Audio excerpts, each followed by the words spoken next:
Hey everybody, welcome back. So today we are going to be talking about the Hover Camera Passport, and we're going to go over some of its features and if it's right for you, and also maybe what some of the cons are. So if you're interested, stay tuned.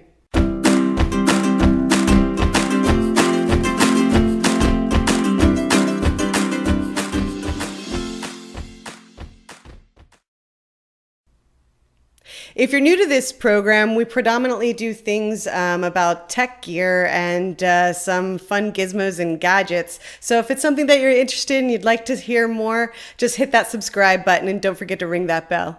Is the Hover Camera Passport.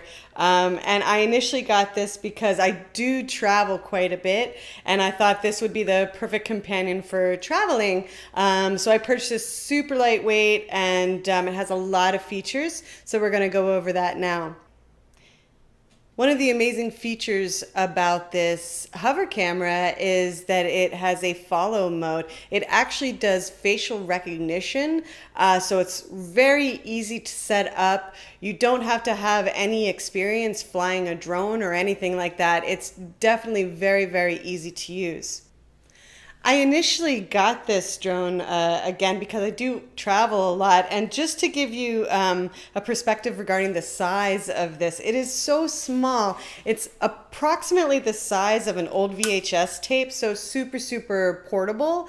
And I absolutely hate carrying bags. I hate purses. I hate having too much anything on me. Again, my life is all about light, easy, simple. So the purse that I actually use is this little guy, and yeah, it's super tiny, and this actually fits right in it. And because it's super lightweight, it's just easy to carry around with you. So I absolutely love it for that reason. Prior to the FAA regulations, where we had to actually register drones and things like that, this is so lightweight that it actually is under the requirement to register a drone.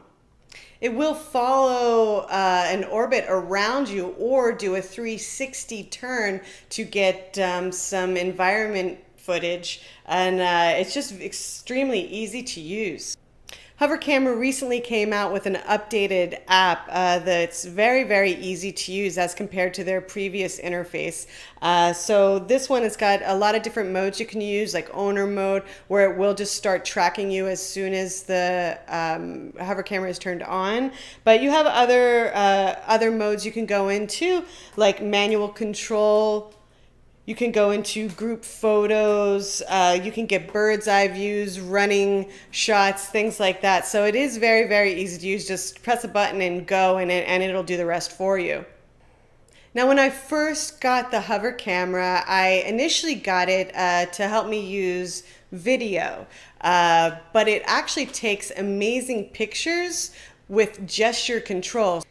So you can use hand gestures to take pictures with the Hover Camera Passport.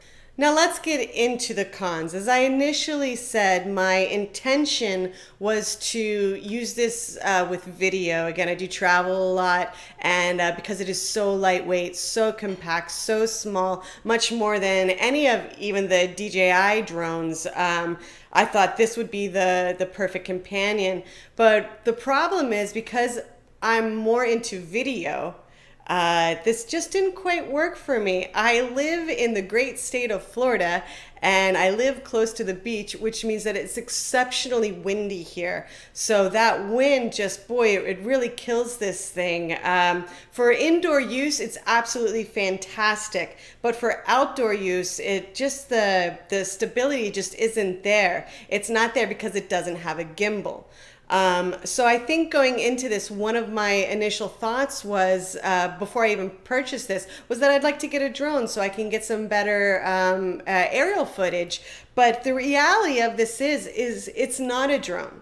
It is what it says in the title, a hover camera. The passport being that it's very easy to travel with.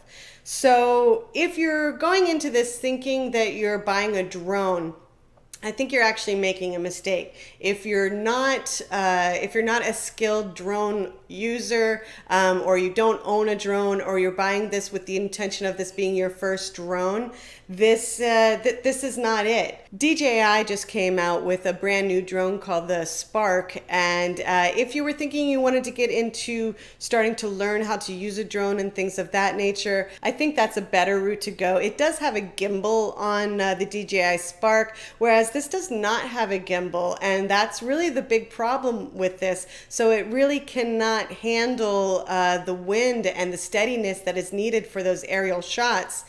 Now, if you're just someone who's just trying to take some family shots, some memorable video, then this is definitely for you.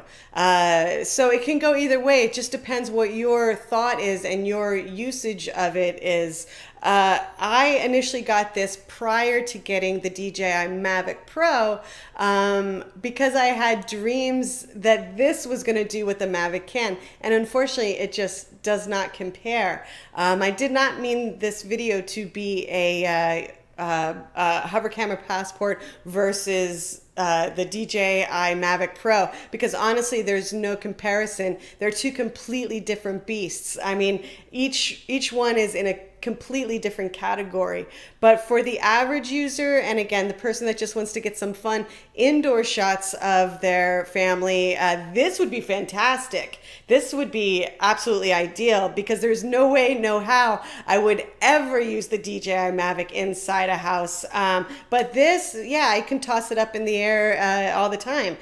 So each one has a different value. Now, I had a lot of problems when I would take it outside. Again, it does tend to drift.